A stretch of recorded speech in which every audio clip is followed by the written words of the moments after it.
Hello दोस्तों, नमस्कार। मैं रतनपाल भारती और आप देख रहे हैं आरपी प्लस टीवी पर हमारी आरपी क्लास में ग्रामर क्लासेस। आज हम बात करने वाले हैं आर्टिकल्स के बारे में। आपकी परीक्षाओं में एक क्वेश्चन जरूर आएगा, fill in the blanks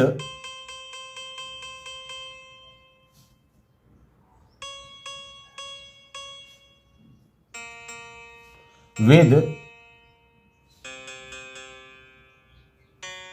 the correct article.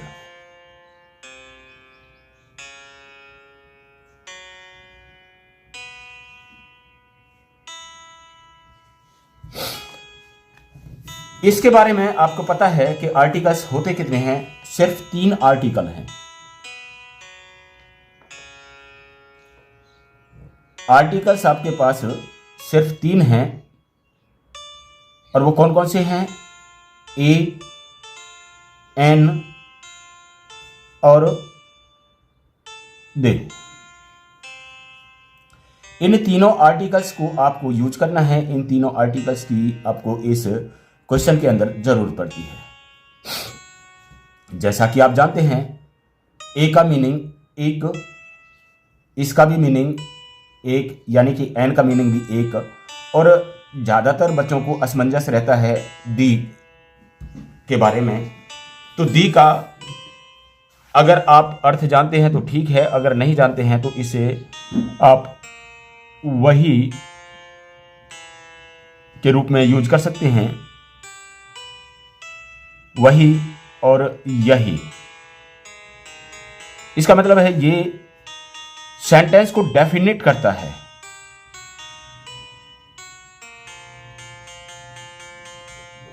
ये डेफिनेट करता है सेंटेंस में किसी वर्ड के बारे में।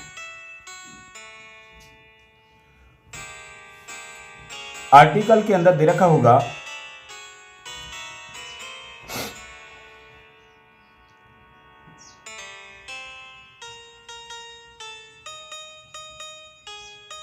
राम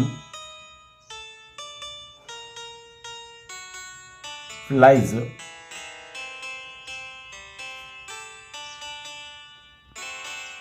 काइट,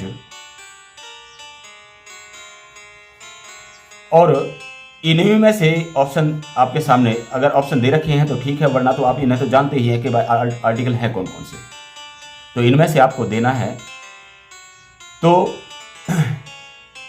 ये जो वर्ड है, सबसे पहले इस पर ध्यान दीजिए। और क्या इसके बाद में कुछ दे रखा है या नहीं दे रखा है?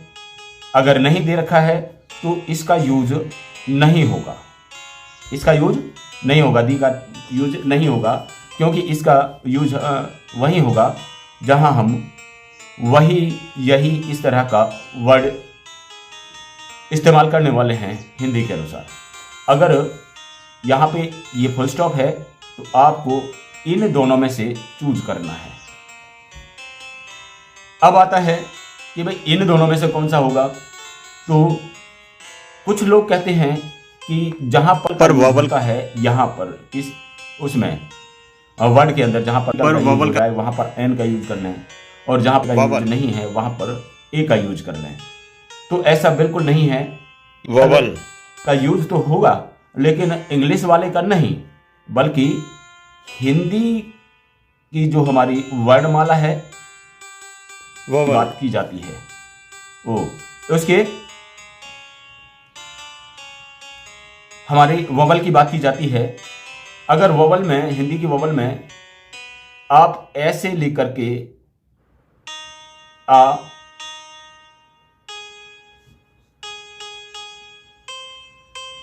और औ इतने तक, खासतौर से ऊ, इतने तक अगर कुछ आता है औ तक, तो आप इनमें से इसका यूज करेंगे। और अगर एन का यूज करेंगे, अगर यहां से ऐसे लेकर के औ तक की प्रोनाउंसिएशन आपके उसमें आ रही है। लेकिन ये क्या है? काइट। क्या है? काइट। तो काइट में प्रोनाउंसिएशन किसकी आ रही है? के, क्या की। तो क्या तो हमारे इस स्वर में है ही नहीं है ना, तो हम इसका यूज करेंगे सिर्फ ए आर्टिकल का। राम फ्लाइज ए काइट। ठीक है, अब चलते हैं नेक्स्ट वाली में।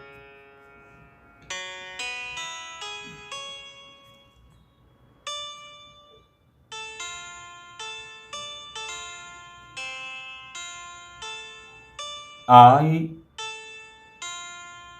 saw dash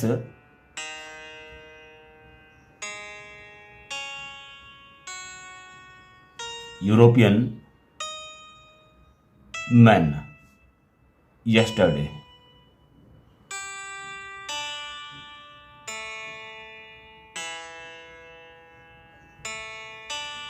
I saw dash European man yesterday. तो इसमें क्या आ रहा है कि मैंने एक यूरोपीय आदमी को देखा कल। कुछ लोगों के हिसाब से कि भाई हमारी अगर वोवल का यूज यहां हो रहा है तो हम एन का यूज करें, लेकिन वो गलत है। क्यों गलत है? क्योंकि जैसा कि हम बता चुके हैं इसमें पहले ही कि हमें हिंदी की वोवल का, हिंदी के स्वर और व्यंजन का ध्यान रखना है। स्वर और व्यंजन का ध्यान रखना है। अगर स्वर है तो हम एन का यूज करते हैं, और अगर व्यंजन है तो वहां ए का यूज करते हैं। तो इसमें इसे देखें, यूरोपियन, और इसमें सबसे पहली जो ध्वनि हमारे मुंह से निकल रही है, हमारा प्रोनाउंसिएशन जो निकल रहा है वो य के रूप में निकल रहा है। तो य का मतलब है हमारा ये व्यंजन है। क्या ये व्यंजन है? तो आप इसके हिसाब से चलेंगे, ना कि इसके हिसाब से। ये जो ई दे रखा है इसके हिसाब से नहीं चलना है। इसके हिसाब से ना चल के हमें इसके हिसाब से चलना है। तो हम किसका यूज करेंगे? ए व्यंजन का, ए हमारी आर्टिकल का यूज होगा। तो यहां हम ए यूज करेंगे। आई सा ए यूरोपियन मैन यस्टरडे। तो इससे हमें पता लग गया कि हमें ए का यूज कहां करना है। अब असमंजस में नहीं रहना कि हमें वोवल कौन सा यूज करना है। वोवल अगर हमें यूज करना है तो वो वोवल होगा, वोवल की प्रोनाउंसिएशन होगी हिंदी वाली की, ना कि इंग्लिश वाली की। हम ज़्यादातर हिंदी भाषी लोग हैं तो हमें हिंदी की वोवल के ऊपर ध्यान देना है, और हिंदी की स्वर का या व्यंजन का, इनका ख्याल करना है। स्वर और व्यंजन इनका ख्याल करना है। अगर स्वर का यूज होता है तो यहाँ एन का यूज होगा, अगर व्यंजन का यूज होता है तो वहाँ हम ए का यूज करेंगे। ठीक है, तो इसके चक्कर में ई, ए, ई, आई, ओ, यू, इन्हें देख करके आप आर्टिकल का यूज नहीं करेंगे, ये ध्यान रखना। अब चलते हैं हमने बात कर ली अब दो उसकी आर्टिकल्स की, ए और एन के बारे में। अब बात करते हैं दी के बारे में। जैसा कि हम बता चुके हैं कि ये डेफिनेट करता है अगले वाले वर्ड को कि वो डेफिनेट है या इनडेफिनेट है।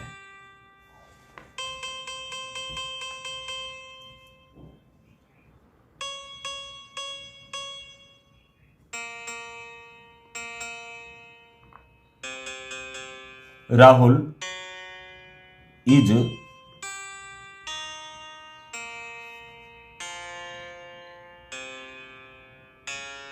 स्टूडेंट। यहां अगर फुल स्टॉप है तो आपको क्या करना है, सिर्फ इस चीज पर ध्यान देना है। तो ये हमारी व्यंजन के हिसाब से चल रहा है। स्टूडेंट स की आवाज आ रही है हिंदी की व्यंजन के अनुसार, तो यहां पे हम ए का यूज करेंगे। लेकिन अगर यही सेंटेंस आगे भी दे रखा है, इसके आगे भी इसमें दे रखा है, जैसे Rahul is dash student who got first in his class.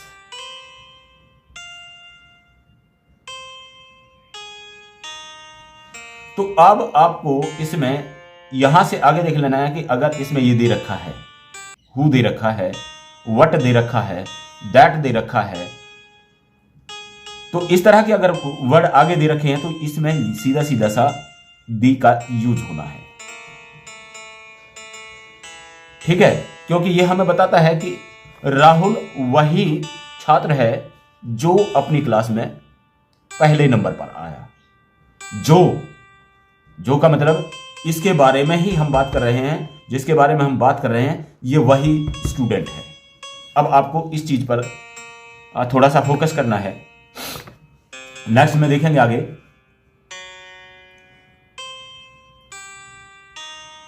आई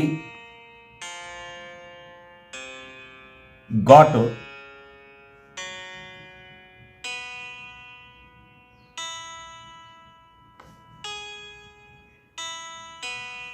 ₹1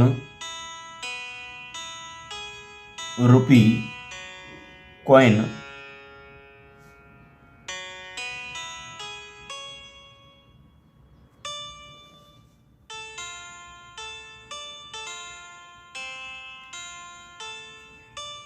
अब इसमें क्या है, इसमें आगे कुछ है नहीं जिसके बारे में बात की जा रही, कॉइन के बारे में बात है, तो यहां सीधा सा ए आएगा क्योंकि यहां वह की ध्वनि निकल रही है 1। ठीक है, अब आगे इसको अगर ऐसे ही करेंगे, आई गॉट ₹1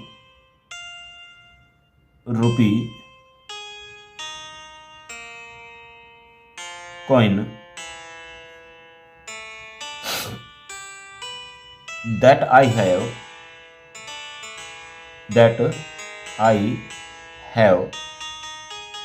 spent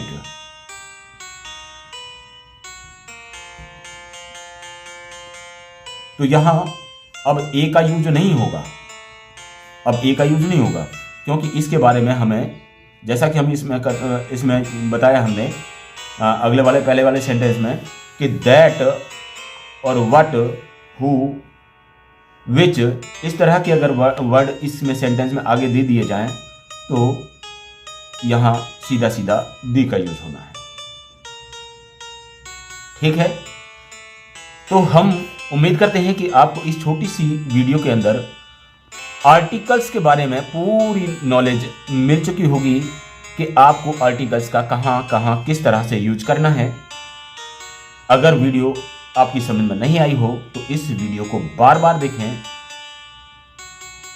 चैनल को सब्सक्राइब जरूर कर लें, क्योंकि हमारी अगली वीडियो जो ऐसे ही टॉपिक पर हम डालने वाले हैं वो आपके पास सबसे पहले पहुंचे, तो उसका नोटिफिकेशन आपके पास सबसे पहले पहुंच जाए।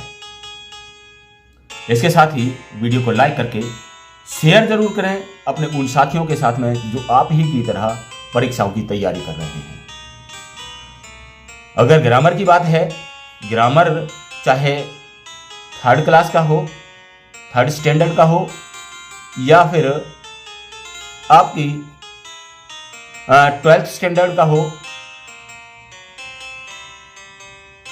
या फिर ग्रेजुएशन का हो, रूल्स जो होते हैं वो सबके लिए एक समान चलते हैं, ग्रामर सबके लिए एक जैसा है, तो सभी के लिए ये वीडियो बहुत उपयोगी है, बहुत यूजेबल है। तो हमारी आपसे गुजारिश है कि इस वीडियो को जरूर ध्यान से देखें और अपने एग्जाम की तैयारी करें। फिर से हमारी रिक्वेस्ट है कि इस वीडियो को लाइक करके अपने साथियों तक जरूर शेयर करें, ताकि आप उनकी मदद बिना किसी खर्चे के कर सकें, क्योंकि वो भी आप ही की तरह स्कूलों में फीस देते हैं, स्कूलों में टाइम अपना लगाते हैं, और अगर वो आपके साथ परीक्षा में पास नहीं हुए तो आपको मजबूरी में दूसरे नए दोस्त बनाने पड़ेंगे, जबकि आपके पास पुराने ही दोस्त हैं। अगर वो पास हो जाएंगे तो अगली क्लास में भी वो आपके साथ रहने वाले हैं। तो अगली वीडियो में आपसे फिर से मुलाकात होगी, तब तक के लिए नमस्कार।